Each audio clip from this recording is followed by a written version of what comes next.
Fidèle à son approche pluridisciplinaire, notre paléanthropologue nous inscrit au point de rencontre de la paléontologie humaine, de l'archéologie préhistorique, de la génétique et de la climatologie. Dans son ouvrage « Quand d'autres hommes peuplaient la Terre », coécrit avec Bernard Sêtre, Jean-Jacques Hublin rappelle que les oscillations climatiques sont anciennes et ont joué un rôle dans l'apparition ou l'expansion de plusieurs espèces d'hominines. Quand la longueur des cycles glaciaires passa de 40 000 ans à 100 000 ans, la masse de glace augmenta, le froid hivernal devint plus intense dans les hautes et moyennes latitudes et des calottes polaires s'étendirent périodiquement dans le nord de l'Europe. Le dernier maximum glaciaire, nous dit-il, qui correspond au stade isotopique 2, culmina il y a environ 21 000 ans et fut l'un des plus froids. Voilà pour le cadre où Néandertal va être remplacé par Cro-Magnon, après peut-être un intervalle de relatif équilibre entre les deux espèces et une brève période d'acculturation. Dans le même ouvrage, Jean-Jacques Hublin note que c'est aujourd'hui plus à l'est que l'on identifie les restes humains modernes les plus anciens d'Europe, notamment en Moravie vers 31 000, en Roumanie vers 35 000, en âge carbone avant le présent, et il va d'ailleurs nous expliquer ce système de datation carbone. Enfin, Jean-Jacques Hublin rappelle qu'en Europe, une véritable rupture existe entre le paléolithique moyen et le paléolithique supérieur avec l'arrivée des hommes modernes dans nos régions. L'utilisation des lames et des lamelles explose, les outils se standardisent et l'os devient une matière première essentielle pour des armes ou des outils sophistiqués. Surtout, les manifestations évidentes de la pensée symbolique se multiplient dans le registre archéologique, objets de parure, statuettes, gravures, peintures rupestres. Les hommes modernes sont identifiés par leurs industries et de l'Europe aujourd'hui aux Amériques ou à l'Australie demain, ces industries vont témoigner de l'expansion de cette forme moderne d'Homo sapiens.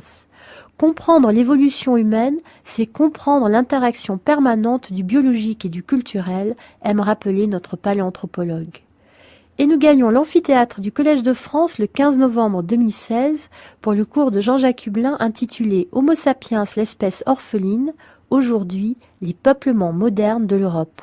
L'objet du cours d'aujourd'hui et des cours qui vont suivre, ça va être d'examiner ce qui se passe avec ces populations modernes dans 3 zones géographiques qui sont l'Europe d'une part, l'Australie, et puis ensuite les Amériques. Et avec les Amériques, la question des Amériques se pose la question des zones froides, des zones arctiques, puisque l'homme a dû monter assez haut en latitude pour pénétrer en Amérique du Nord.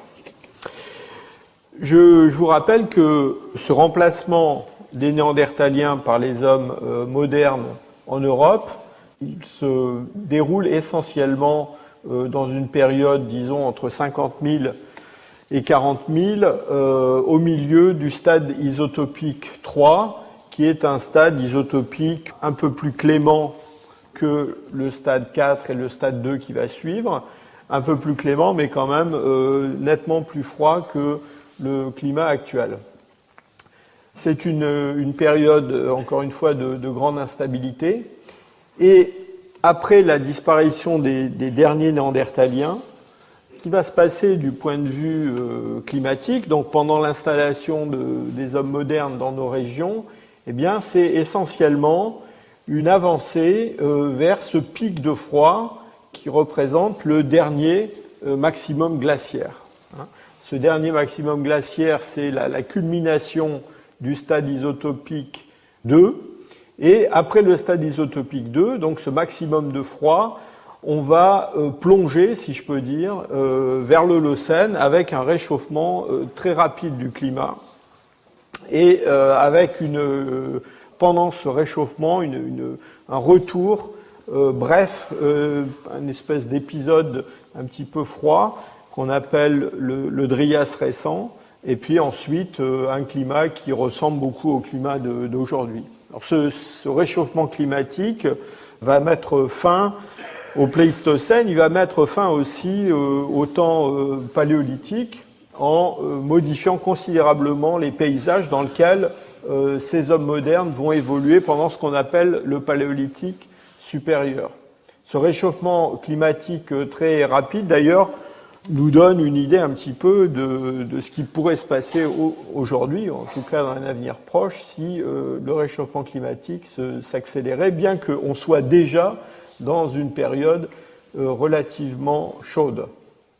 Ce maximum glaciaire donc, du stade isotopique 2, donc il coupe en deux, si je peux dire, le paléolithique supérieur. Il y a un paléolithique supérieur final qui est après la culmination de ce phénomène glaciaire. Et puis il y a un paléolithique supérieur plus ancien qui le précède. Et cette phase glaciaire, quand je dis qu'elle divise le paléolithique, vous allez voir que c'est vrai sur des tas de points de vue, du point de vue culturel, du point de vue biologique aussi. Il va avoir, ce maximum glaciaire va avoir énormément d'importance. Donc voilà à quoi ressemble l'Europe, donc au maximum de l'extension des glaciers sur le nord-ouest du continent. La géographie est complètement modifiée, la Manche a disparu, il y a des zones de la Méditerranée qui sont émergées, mais surtout, ce qui se passe, c'est qu'il y a une grande partie de l'Europe du Nord et aussi de l'Europe centrale qui est couverte par des paysages qui sont véritablement des paysages polaires dans lesquels les hommes ne peuvent pas vivre. Et donc, au moment de ce maximum glaciaire, il va y avoir un retrait des populations. Alors, retrait des populations, il faut peut-être pas forcément imaginer de grandes migrations, hein, mais ça peut être tout simplement l'extinction locale de certains groupes et puis leur survie dans d'autres régions. Si on zoome un petit peu sur une région que nous connaissons bien, qui est la France, eh bien, voilà à quoi ressemble la France pendant le dernier maximum glaciaire. Cette carte vous montre différentes formes de permafrost, de paysages de permafrost, et comment ils sont répartis dans notre pays. Donc, on a des zones où ce permafrost est seulement saisonnier, essentiellement dans l'ouest de la France, près de l'Atlantique. Et puis, dès qu'on pénètre à l'intérieur du pays, dans des zones plus continentales, là, on a un permafrost qui est continu, voire même qui est profond. Vous voyez que ça concerne une grande partie du pays. Alors, on a des distributions de gisements.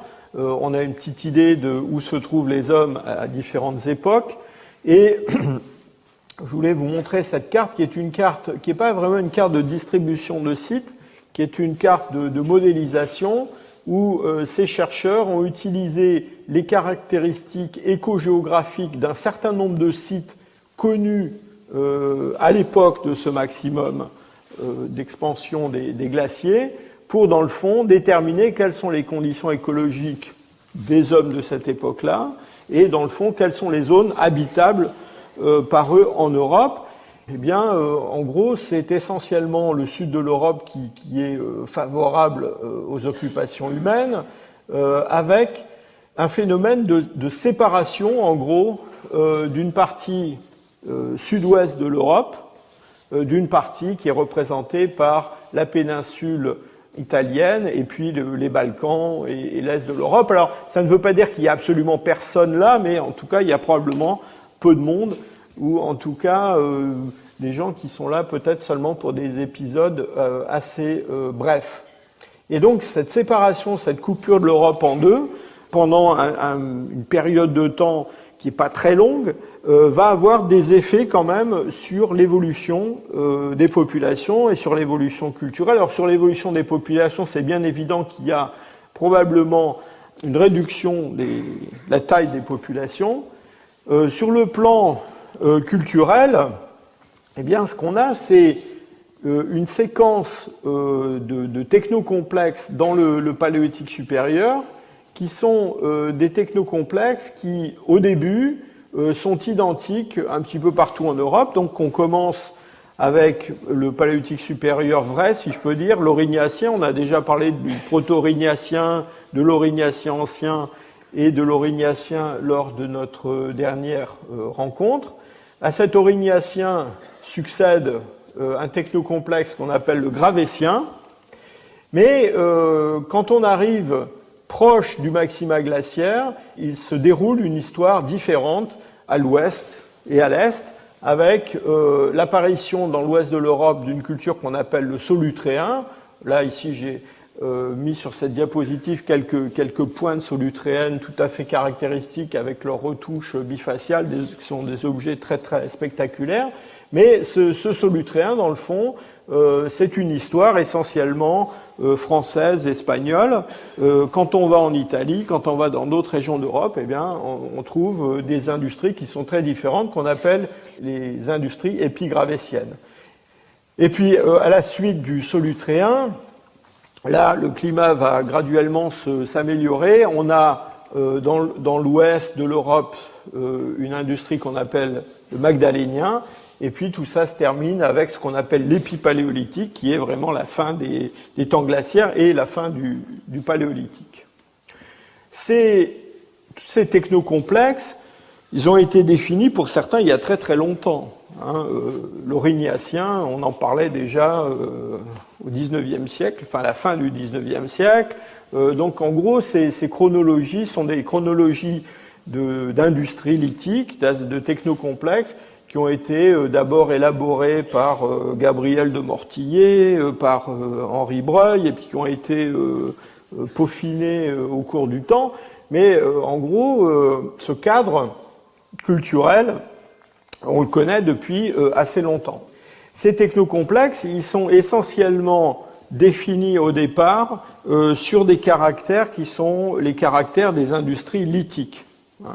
Au XIXe siècle, même longtemps pendant le XXe, dans le fond, on a utilisé ce qu'on appelait des fossiles directeurs, c'est-à-dire des objets typiques de chaque époque, comme par exemple les feuilles de laurier pour le solutréen, la pointe de la gravette pour le gravétien, etc., etc.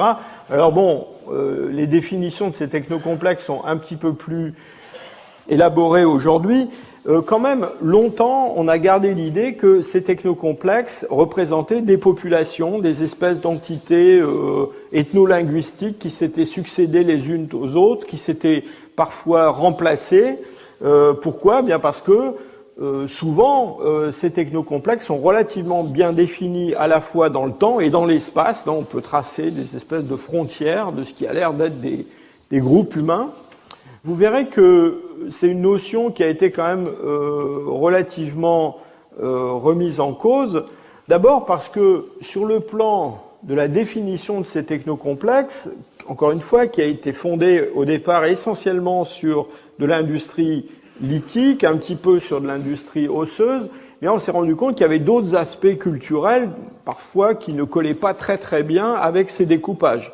Par exemple, si on regarde non pas les productions matérielles d'outils et d'armes, mais si on regarde la production d'œuvres d'art, eh bien, les choses sont beaucoup moins claires. On a une espèce d'ensemble aurignaco-gravétien, et puis après on a un ensemble qui est plutôt solutréen magdalénien.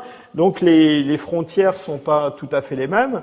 Et puis quand on va regarder les hommes, et surtout quand on va regarder les données génétiques que l'on a maintenant sur les groupes qui ont fabriqué aurignacien, gravétien, magdalénien, etc., vous allez voir que, en fait, en tout cas à l'échelle de l'Europe, à partir d'un certain moment, on a une espèce de continuité d'un certain nombre de groupes. Donc c'est probablement les mêmes populations qui sont passées à travers des espèces de modes différents en termes de production lithique.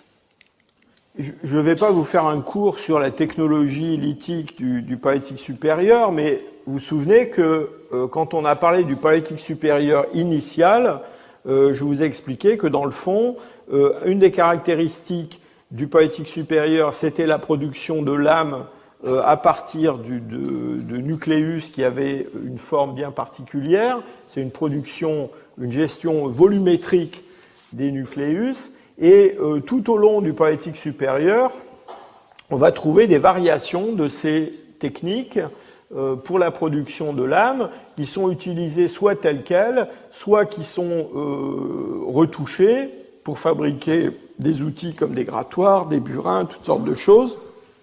Parfois, elles sont tronçonnées pour être utilisées par segments. Et parallèlement à cette production de lames, on a aussi une production de lamelles. Et ces lamelles, on en a parlé en particulier à propos du proto-aurignathien.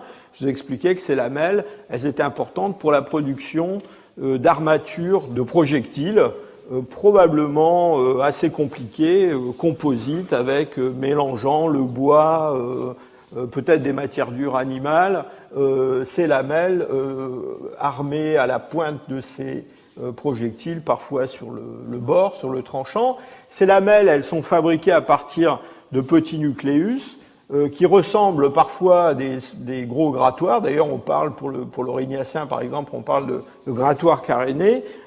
Ces gros grattoirs, en fait, sont pas vraiment des grattoirs, sont des blocs de matières premières à partir desquels on a fabriqué ces petits objets. Alors, ces deux lignes de production de support pour fabriquer des outils, on les trouve dès le début du paléolithique supérieur dans l'aurignacien. On a parlé un petit peu aussi à propos du châtel-péronnien. Dans le châtel-péronnien, on a aussi de la production de lames et de la production de lamelles, même si on pense que le châtel-péronnien a été plutôt fabriqué par les derniers néandertaliens. Donc on a ça dès l'aurignacien ancien, et puis ça va se perpétuer dans le paléolithique supérieur avec des modalités différentes dans toutes ces technocomplexes.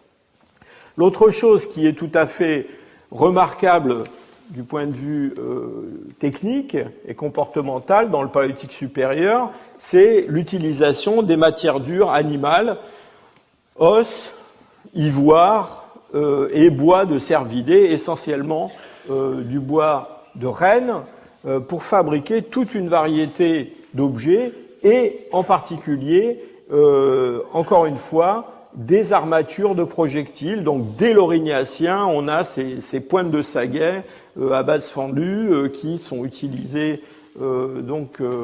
probablement avec des instruments pour les propulser avec plus de puissance et plus de précision. Et puis ces saguets, on va en trouver tout au long du paléolithique supérieur. À la fin du paléolithique supérieur, on trouve à côté des saguets, on trouve aussi des harpons à un rang de barbelure, à 2 rangs de barbelure. Donc il y a toute une littérature sur l'évolution de cette variété d'armes. Ces propulseurs qui ont fait l'objet de production ce qu'on peut vraiment considérer comme des œuvres d'art. Hein. Certains de ces propulseurs magdaléniens sont des objets absolument extraordinaire parce que le crochet est en fait une sculpture qui représente souvent des animaux. Alors ces propulseurs très, très bien représentés dans le magdalénien, ils ont été probablement précédés par des choses plus simples et peut-être qui remontent même au-delà du paléolithique supérieur. Pourquoi ? Parce qu'en fait, on peut aussi utiliser comme instrument de propulsion, non pas un propulseur rigide, mais on peut aussi utiliser un propulseur qui est fait d'une lanière ou de quelque chose en textile et qui malheureusement ne laissera pas de traces dans le registre archéologique. Les productions d'objets en matière dure animale, encore une fois, on pourrait passer 1 heure de cours à détailler ces techniques. Il y a des objets absolument extraordinaires. Enfin, en tout cas, à moi, ils me paraissent extraordinaires. Je ne sais pas si à vous, ils vous paraissent extraordinaires. J'aime particulièrement cet objet qui a été décrit dans l'aurignacien ancien du Jura souabe. Et c'est un objet qui est un objet donc en os avec 3 perforations agrémentées, si je peux dire, de rainures en forme spirale. Hein. Eh bien, cet objet, c'est un objet qui sert à fabriquer des cordes. Hein. Et donc, en faisant passer des fibres végétales ou des lanières de n'importe quoi, eh bien, elles vont tourner, elles vont se vriller sur elles-mêmes et on va arriver à produire des cordes d'une longueur aussi longue que l'on veut. Et ça, c'est juste un exemple que je voulais vous montrer, mais on trouve toute une variété de techniques de ce genre-là dont on n'a absolument aucun équivalent dans les périodes qui ont précédé. On est à 40 000, je vous rappelle qu'à 42 000 ou 43 000, dans nos régions, il y a des Néandertaliens et, à ma connaissance, on n'a jamais trouvé quelque chose qui ressemble, même de très loin, à cela chez nos Néandertaliens. Et puis ces matières dures animales, alors elles servent aussi à fabriquer toute une variété d'objets de parure, d'objets d'art mobilier. vous imaginez bien que derrière ces objets, il y a tout un corpus de croyances, une mythologie, évidemment, dont il ne nous reste rien aujourd'hui. Autre aussi type d'objet absolument extraordinaire, des instruments de musique pour la première fois.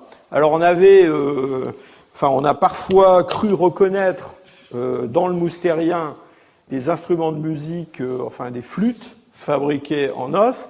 Bon, ces flûtes moustériennes, en fait, ce sont des os qui ont été mâchés par des carnivores, par des hyènes en particulier, et ces os, ils ont 2 perforations qui correspondent à l'écartement des canines des hyènes et n'ont rien d'instrument de musique. Et c'est pas parce qu'on peut faire du bruit avec que ça devient des instruments de musique. On peut jouer, il y a des gens qui sont très forts pour jouer de la musique avec des verres à moutarde.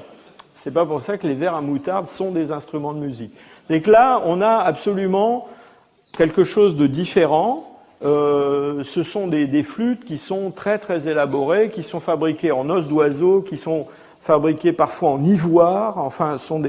Alors celles qui sont en ivoire sont composites. Il y a plusieurs parties pour fabriquer la flûte.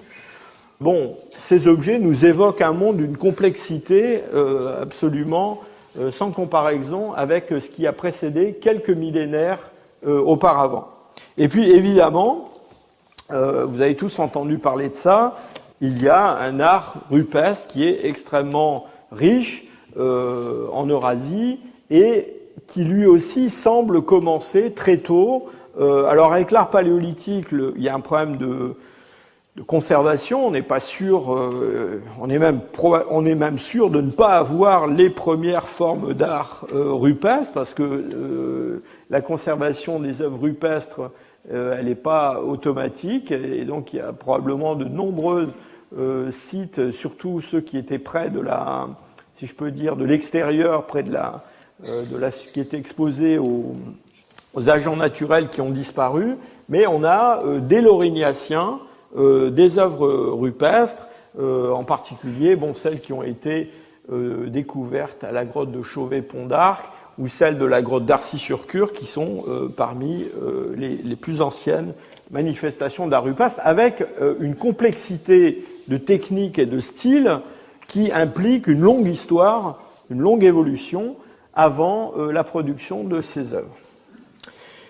Donc voilà ce que je voulais vous dire sur l'aspect, c'est très très bref, mais je pense qu'il fallait que ce soit dit, sur les comportements de ces hommes, et on va regarder maintenant d'un peu plus près les hommes eux-mêmes, et les populations, et les restes qu'elles ont laissés derrière elles. Alors il y a un problème que je veux aborder, c'est une sorte de parenthèse dans le cours, mais je pense que c'est le bon moment pour l'aborder. C'est la question de la datation au radiocarbone, au carbone 14. Alors pourquoi j'en parle maintenant ? Bien parce que tous ces restes humains dont on va parler, appartiennent à une période de temps qui est, si je peux dire, la période de prédilection pour l'application de la méthode du carbone 14, qui en gros s'applique depuis le présent jusqu'aux environs de 45 000, 50 000 quand on a vraiment de la chance. Donc c'est vraiment la méthode qui est, je ne dis pas uniquement, mais qui est très préférentiellement utilisée pour le paléolithique supérieur. Je ne sais pas à quel point vous êtes familier avec le carbone 14, mais le principe de la datation carbone 14 est un principe qui est assez simple. Donc il y a dans la haute atmosphère une transformation d'atomes d'azote en carbone, qu'on appelle le carbone 14. Qu'est-ce qui se passe ? Eh bien, ce sont des radiations cosmiques qui bombardent avec des neutrons ces atomes d'azote. Ces atomes d'azote, ils perdent un proton, ils gagnent un neutron, et ils se transforment en un isotope du carbone qu'on appelle le carbone 14, qui possède donc 6 protons et 8 neutrons dans son noyau, et qui est instable, qui est radioactif.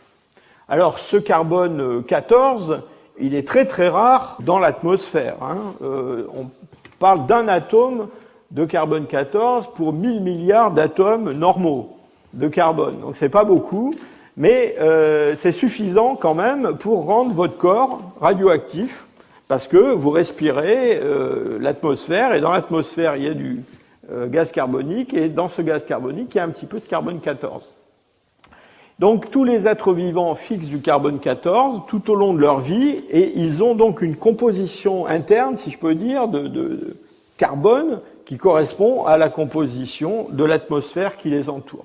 Et cela, ça s'arrête quand ils meurent, et quand ils meurent, eh bien, ils arrêtent de respirer, ils arrêtent d'absorber du carbone 14, et donc ce qui se passe à partir de ce moment-là, c'est que le carbone 14 qui est contenu dans leur tissu, eh bien, il va se désintégrer puisqu'il est radioactif, et sa quantité va diminuer au cours du temps. Tous les 5730 ans, la moitié du carbone 14 disparaît. Donc la quantité de carbone 14 se réduit de façon très très rapide. Vous voyez que au bout d'un moment, il en reste très très peu. C'est pour ça qu'on ne peut pas remonter aussi loin que l'on voudrait avec cette datation carbone 14. Et pourquoi je vous parle de ça maintenant? Eh bien parce que, je vous l'ai dit, un grand nombre de sites et de restes humains, d'objets du Paléolithique supérieur sont datés directement avec le carbone 14. Et donc vous avez dans la littérature une abondance de dates. Et je voudrais bien préciser quelque chose qui est très importante. Les âges carbone 14 que vous trouvez dans la littérature ne sont pas des âges réels. Ce sont des âges carbone 14. Pourquoi? Eh bien parce que la quantité de carbone 14 qu'il y a aujourd'hui dans l'atmosphère, ou qui a été dans l'atmosphère, disons, dans les périodes historiques, eh bien, ça n'est pas la quantité de carbone 14 qu'il y a eu toujours dans le passé dans l'atmosphère. Et donc, on ne peut pas utiliser une relation aussi simple que celle-là pour établir le temps écoulé à partir de la concentration de carbone 14.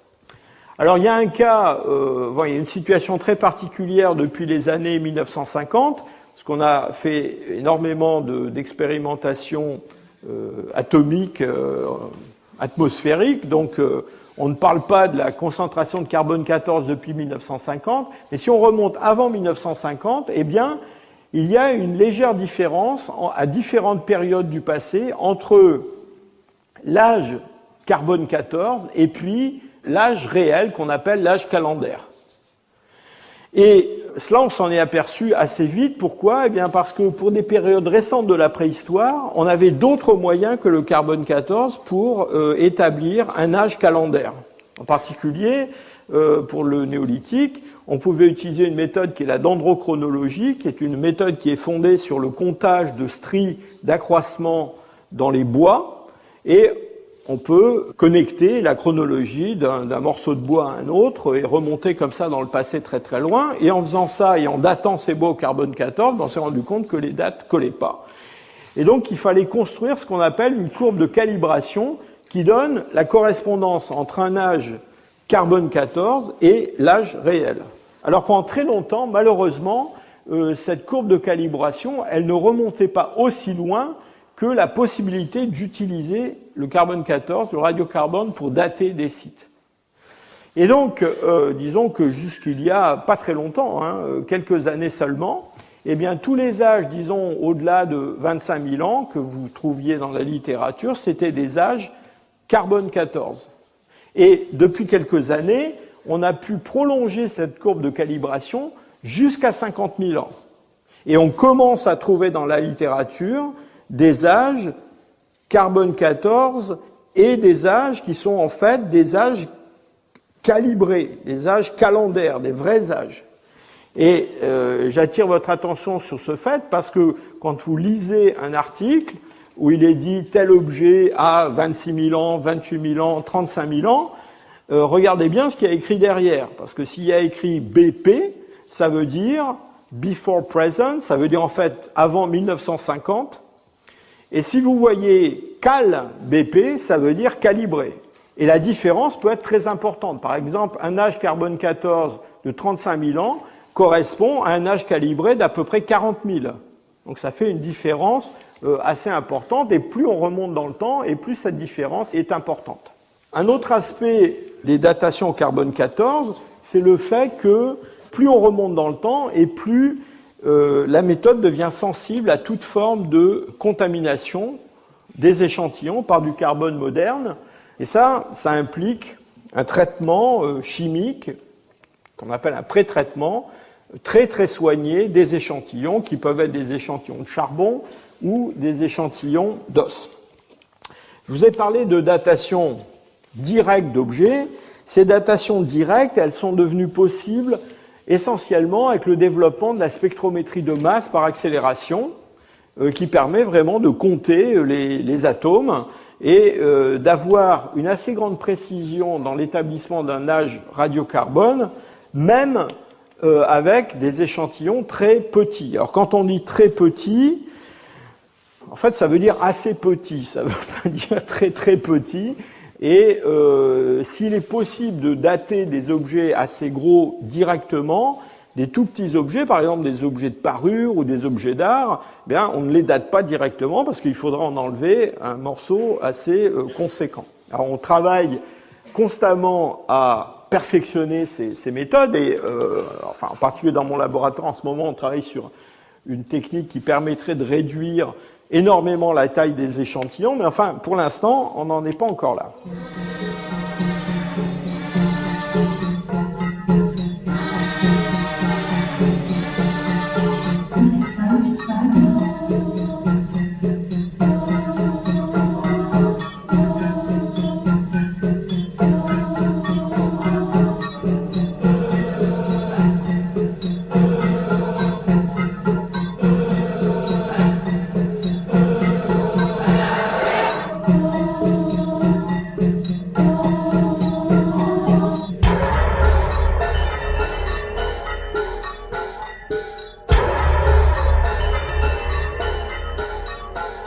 Le Collège de France et France Culture vous présente le paléanthropologue Jean-Jacques Hublin, son cours Homo sapiens, l'espèce orpheline, aujourd'hui, les peuplements modernes de l'Europe.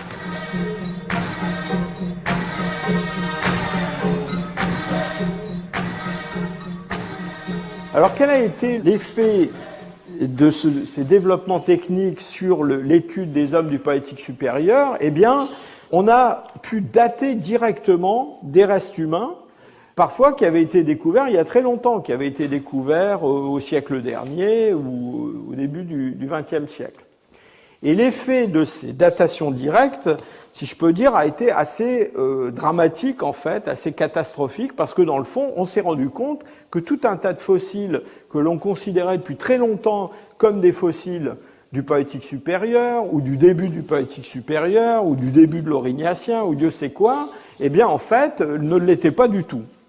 Et on s'est rendu compte comme ça que beaucoup de fossiles humains qui avaient été attribués au Paléolithique supérieur étaient en fait des restes humains qui étaient intrusifs dans les niveaux, soit parce que des hommes au néolithique, au mésolithique avaient été faire une sépulture dans un gisement archéologique, ou parce que les techniques de fouille à une certaine époque étaient un peu trop, rapides pour détecter ces intrusions. Et donc, je vous ai listé ici quelques exemples, mais il y en a bien plus que ça. Hein. Donc des fossiles qui, quand j'étais étudiant, ça remonte pas à la nuit des temps, hein, étaient considérés comme des fossiles aurignaciens. Eh bien, on sait maintenant qu'ils sont néolithiques. Hein. Donc c'est vrai pour, en particulier, ce fossile de Stetten en Allemagne, qui a très très longtemps passé pour un aurignacien. Et puis, vous voyez, je vous en ai listé quelques autres là. Combe-Capelle, c'était un fossile qu'on croyait être châtel-péronien et qui, en fait, est mésolithique. Et il y en a toute une série d'autres. Alors parfois, encore une fois, ça aboutit à des remises en cause assez dramatiques. Hein. Je vous montre un exemple très récent. Il s'agit d'une mandibule découverte dans le nord de l'Italie, en Vénétie, qui a été présentée dans la littérature comme une mandibule d'hybride de néandertalien et d'homme moderne. Vous voyez, c'était très vieux. Hein.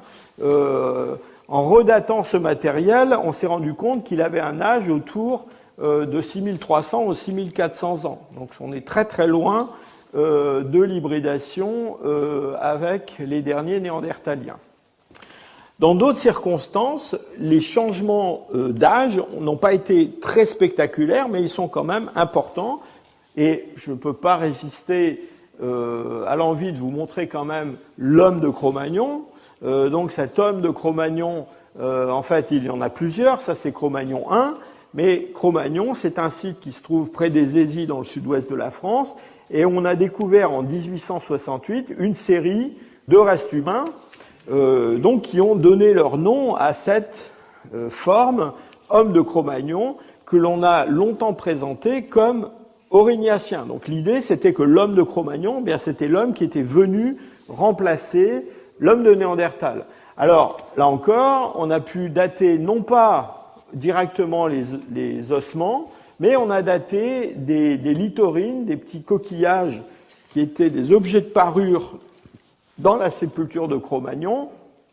Et on sait maintenant que Cro-Magnon est paléolithique supérieur, mais qu'il est certainement beaucoup plus récent que l'aurignacien et plus probablement gravétien. Alors, faisons maintenant un tour un petit peu de ces restes humains. Je ne vous les montrerai pas tous, mais je veux surtout insister sur les formes les plus anciennes. Donc avant l'aurignacien, vous vous souvenez qu'on a au Proche-Orient et puis en Europe centrale, on a des assemblages que l'on considère comme du paléolithique supérieur initial, quelque chose qui serait une sorte de première vague d'hommes modernes dans nos régions. Alors on a quelques restes humains à Ksarakil au Liban et puis à Uçözli en Turquie, à la frontière syrienne. Dans les deux cas, c'est très très fragmentaire. Je suis pas très sûr qu'on puisse dire vraiment quelque chose des restes de Ksarakil. Sur Uçözli, bon, j'ai vu ces dents. Pour moi, elles sont modernes, hein, des hommes modernes.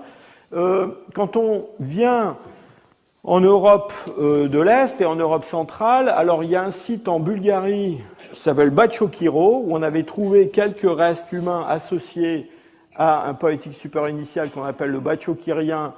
Ce sont des restes, malheureusement, qui ont été perdus depuis leur découverte. Ça arrive de temps en temps.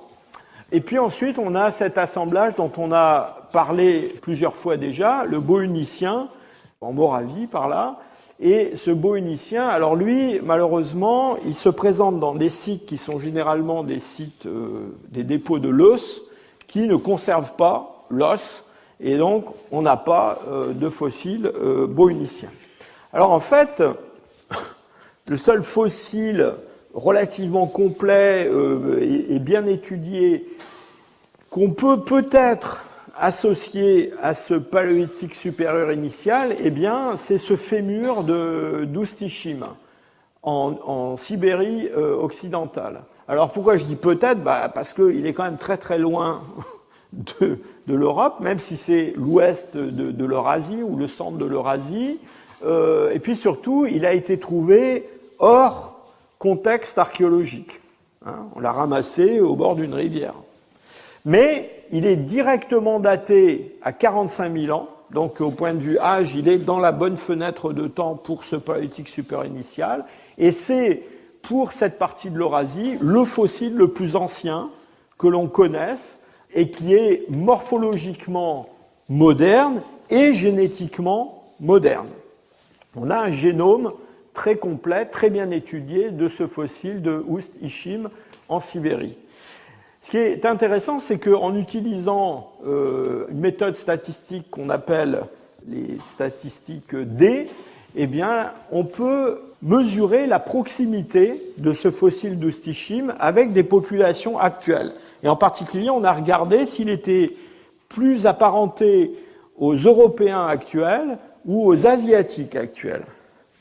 Alors, je ne veux pas rentrer trop dans le détail de cette étude, mais on s'est vite rendu compte que la comparaison avec des populations actuelles était un peu trompeuse. Pourquoi ? Eh bien parce que depuis le néolithique, il s'est passé beaucoup de choses. Il y a beaucoup de populations qui sont déplacées d'un coin à l'autre de l'Eurasie. En particulier en Europe, on sait qu'il y a des populations qui n'ont rien à voir avec les populations modernes, originelles de l'Europe, qui sont venues en Europe au moment du néolithique. Et plutôt que de comparer Oust-Ishim avec des populations actuelles, on peut le comparer avec des populations d'hommes modernes, anciennes, mésolithiques ou du paléolithique supérieur. Et si on compare Oust-Ishim à un mésolithique de l'ouest de l'Europe et puis un homme du Paléolithique supérieur moderne de Sibérie, eh bien, on voit que cet Ustishim, il tombe exactement sur cette ligne qui représente le zéro, c'est-à-dire qu'il est aussi éloigné de l'un que de l'autre.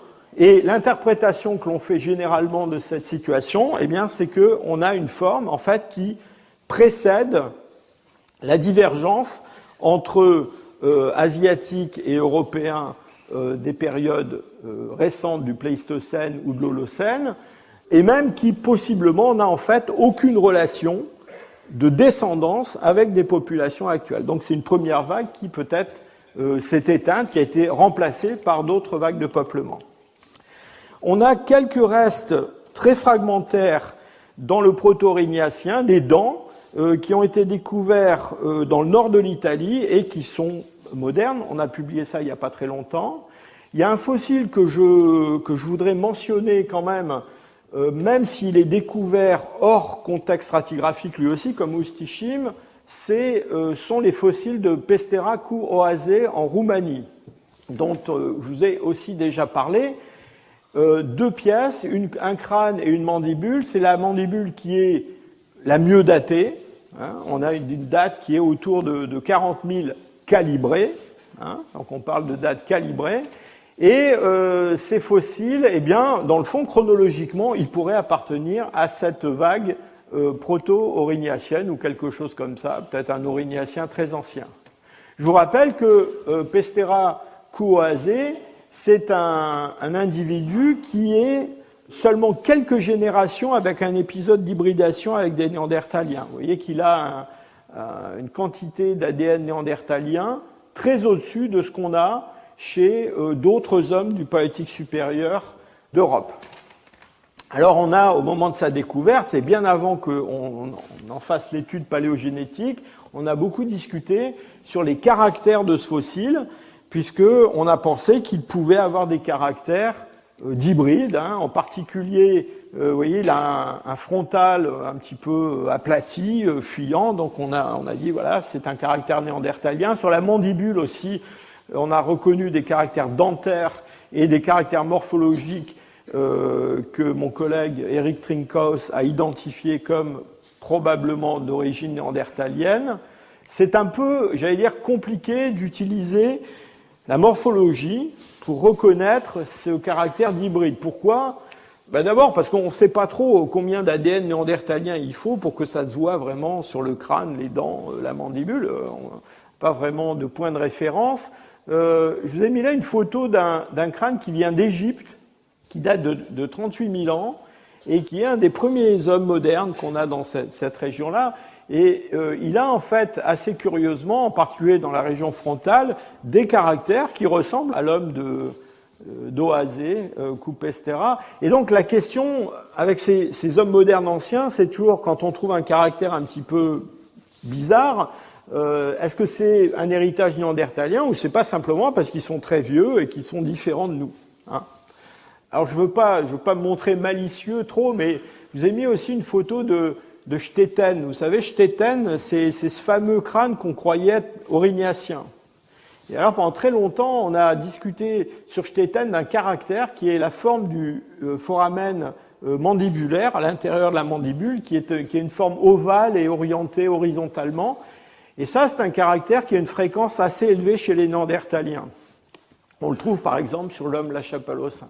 Alors c'est un peu malencontreux que maintenant ce fossile, on se soit rendu compte qu'il est néolithique, parce qu'évidemment ça enlève un petit peu de valeur à ce caractère, puisqu'on voulait en faire aussi, lui, un hybride à cause de ce caractère. Soit étant passant, la mandibule d'Oase a aussi ce caractère-là, et on a aussi dit à propos d'Oase que c'était un caractère néandertalien, donc je vous laisse juge de la valeur de cet argument. Alors pour Oase, même histoire que pour Ustishim. Hein. Quand on compare avec des populations actuelles, alors il a l'air d'être plutôt asiatique, ce qui est quand même un petit peu bizarre pour un fossile trouvé en Roumanie, mais quand on se met à le comparer avec des formes plus anciennes, et qu'on essaie de voir comment ils se situent entre des Asiatiques et puis justement Oustichim ou des hommes du Paléolithique supérieur d'Europe ou du Mésolithique, vous voyez qu'il tombe lui aussi un peu entre les deux, enfin pas un peu, il tombe complètement entre les deux. Et dans le fond, on pense aussi que ce fossile de Pestera coasé, eh bien, il a probablement pas beaucoup de descendants dans les populations européennes actuelles. Alors avançons encore dans le temps avec l'Aurignacien lui-même. Donc dans l'Aurignacien, là on commence à avoir des restes humains beaucoup plus abondants. Alors on n'en a pas beaucoup dans le tout début de l'Aurignacien, mais en Europe occidentale, on en a dans plusieurs sites français. Je vous en ai mis ici 4 qui sont assez connus. Sont des restes qui sont des restes fragmentaires, mais qui sont des restes indubitablement modernes. Vous voyez par exemple cette mandibule de Quina aval, eh ben, elle a un joli petit menton osseux qu'on s'attend à trouver sur un homme moderne. On en a aussi en Allemagne, ces gisements du Jura Souabe, où on a de l'Aurignacien, on a aussi quelques restes humains.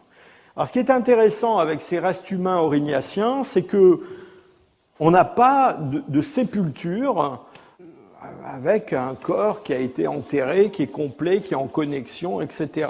On trouve des restes humains qui sont des restes fragmentaires, qui sont des restes qui ont été parfois découpés intentionnellement. On a plusieurs exemples où on a des traces de découpe sur ces os qui ont été faites sur de l'os frais. À Brassampouille, à la grotte de Combes aussi, on a des dents humaines qui ont été percées, qui ont été portées en pendeloque. Donc on a un intérêt pour les restes humains, si je peux dire, mais qui ne se manifeste pas de la façon, j'allais dire, classique de l'inhumation d'un corps complet. Donc très probablement, ces Aurignациens, ils ont des rites funéraires un petit peu compliqués. Et on rapproche ça aussi de cette situation de Pestera coasé. Je vous rappelle que Pestera coasé, la mandibule et le crâne que je vous ai montré, eh bien, sont des fossiles qui ont été trouvés au fond d'une grotte, qui ont été apportés là par les hommes, qui ont été laissés dans cette grotte, mais qui ont été déposés en quelque sorte. On a peut-être une situation un peu du même genre, avec d'autres fossiles aurignaciens, alors là, au centre de l'Europe, qui viennent d'un gisement qui s'appelle Mladèche, en Moravie. Et là, c'est pareil, on a une quantité assez importante de restes humains. En général, dans l'Aurignacien, on a une surreprésentation des crânes et des mandibules par rapport au reste. C'est peut-être pas insignifiant. Donc ces restes de Mladèche, ils ont été découverts dans un karst associé à des pointes aurignaciennes. On les a datés directement, donc là on est vers 36 000 à peu près en calibré. Là encore, on ne sait pas très bien quelle est l'histoire de ces crânes et comment ils sont arrivés là. Mon collègue Jiris Voboda, qui m'a un jour fait visiter le gisement de Mladèche, eh bien, je crois que son idée, c'est que ces crânes, en fait, ils étaient déposés, ils étaient en quelque sorte exhibés quelque part, et ils sont tombés dans ce karst, peut-être avec ces pointes. Donc des comportements assez particuliers. En fait, dans l'Aurignacien, quelque chose qui ressemble à l'Aurignacien, le seul squelette qu'on ait et qui est certainement inhumé, eh bien, c'est cet homme de Kostenki. Mais alors là, on est dans le sud de la Russie, on est très très loin de l'Europe occidentale, et donc on a un individu qui est daté autour de 37 000 et qui a été inhumé en position fléchie et qui est assez complet. On a fait pas mal d'études sur ce spécimen, donc les collègues russes ont beaucoup étudié son anatomie, ont fait des reconstitutions. On a fait des datations directes en utilisant des méthodes assez sophistiquées qui ont permis d'obtenir cet âge. Et on a aussi fait de l'analyse génétique. Et cette année, donc récemment, il y a eu une étude qui a été publiée, qui est une synthèse de toutes les informations génétiques qu'on a sur tous ces hommes du Paléolithique supérieur, en tout cas ceux pour lesquels on a pu extraire de l'ADN, Et ce qui est intéressant dans cette étude, eh bien, c'est que vous avez ici Ustishim, donc là c'est une arborescence qui vous montre un petit peu comment tous ces hommes s'apparient les uns aux autres. Donc plus ils sont situés vers le bas, plus ils sont récents, plus ils sont situés vers le haut, plus ils sont anciens. Et donc vous voyez qu'il y a, bon ça c'est une branche africaine qui est un extra-groupe. Donc ce groupe eurasien, eh bien vous avez Ustishim qui est complètement à part et qui est sans relation avec toutes ces populations-là qui sont des populations européennes. Donc ça confirme ce que je vous ai dit tout à l'heure. Donc ça c'est vrai pour Ustishim, c'est vrai aussi pour Pestera-Kouasé. Avec Kostianki 14, c'est plus vrai. C'est-à-dire que Kostianki 14 appartient à un cluster, à un groupe humain qui appartient à cette espèce de faisceau, de lignée qui est le peuplement européen. Et disons entre 37 000 et 14 000, c'est-à-dire disons quelque part dans l'Aurignacien relativement ancien et puis l'après dernière grande glaciation, eh bien on a tout un tas de groupes humains en Europe qui sont liés les uns aux autres. Et d'ailleurs on a des choses très intéressantes. On a des groupes qui sont connus avant le dernier maximum glaciaire, qui sont connus dans le nord de l'Europe, comme Goyet ici, et qu'on va retrouver au moment du maxima glaciaire dans le sud de l'Europe, et qui vont ensuite participer au repeuplement, si je peux dire, de l'Europe post-dernier maximum glaciaire. L'autre résultat qui a apporté cette étude, eh bien, c'est le fait que, à partir de cette date de 14 000, eh bien, ce qu'on voit, c'est que toutes ces lignées-là, elles commencent à se mélanger avec des populations qui n'ont pas de connexion directe avec elles, mais qui viennent du Proche-Orient. Et donc, à partir de la fin de la dernière glaciation, on a cette arrivée de populations qui viennent du Proche-Orient en Europe et qui se mélangent à ces groupes européens. Donc vous voyez encore que ce maximum glaciaire, il a quand même une grande importance pour les populations européennes, même s'il n'entraîne pas une extinction et un repeuplement de l'Europe. En fait, ce que ça entraîne surtout, c'est une réduction, puis un repeuplement, mais à partir de l'Europe, et c'est seulement après le maximum glaciaire qu'on a ces influx de populations qui viennent de l'Est. Alors, au néolithique et plus tard, l'âge du bronze, etc., ça va se compliquer encore plus, mais ça sort un peu de mon sujet. Et puis, dernier caractère que je voulais évoquer, qui est assez intéressant, c'est la couleur de la peau. Alors, bon, les Européens actuels ont la peau claire, et on connaît assez bien le déterminisme génétique de cette couleur de peau. Il y a essentiellement 3 gènes qui sont impliqués là-dedans. Et maintenant qu'on est capable d'extraire de l'ADN fossile d'hommes du Paléolithique supérieur ou d'hommes même du Mésolithique, eh bien on a été regarder ces 3 gènes qui donnent la couleur de peau blanche des Européens actuels.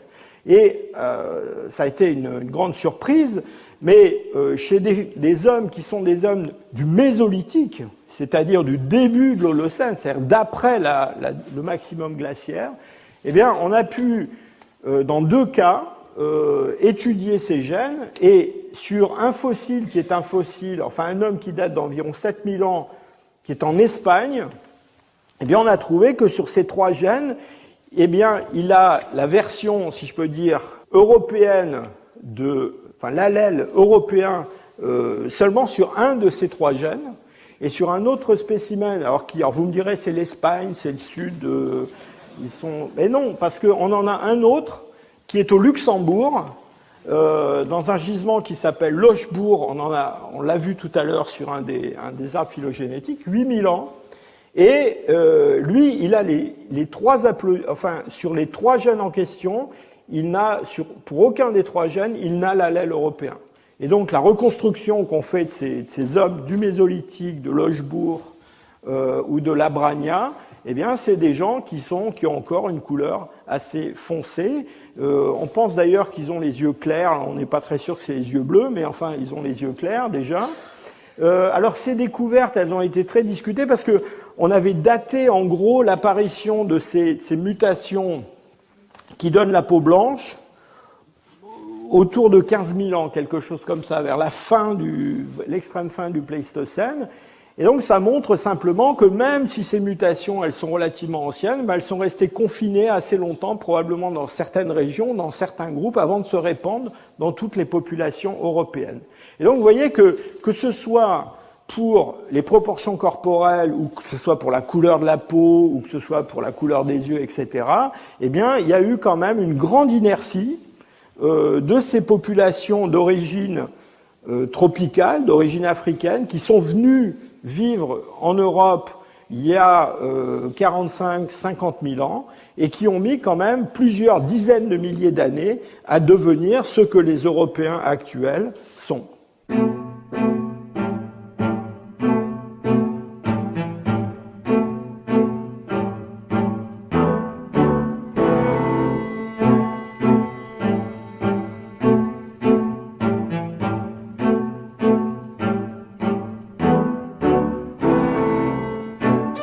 C'était les cours du Collège de France. Vous venez d'écouter le 15 novembre 2016 Jean-Jacques Hublin, Homo sapiens, l'espèce orpheline, aujourd'hui les peuplements modernes de l'Europe.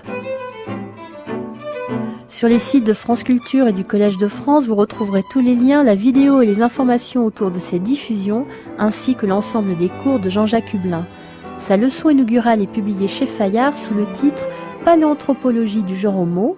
Et avec Bernard Sêtre, je rappelle son ouvrage chez Flammarion, « Quand d'autres hommes peuplaient la Terre, nouveaux regards sur nos origines ». Réalisation Anne Sécheret, présentation Meryl Moneghetti. Demain, nous poursuivrons en compagnie de Jean-Jacques Hublin son cours sur Homo sapiens, l'espèce orpheline. Il s'interrogera sur le peuplement de l'Australie. Et dans quelques instants, nous retrouvons les petits matins. Belle journée à l'écoute de France Culture.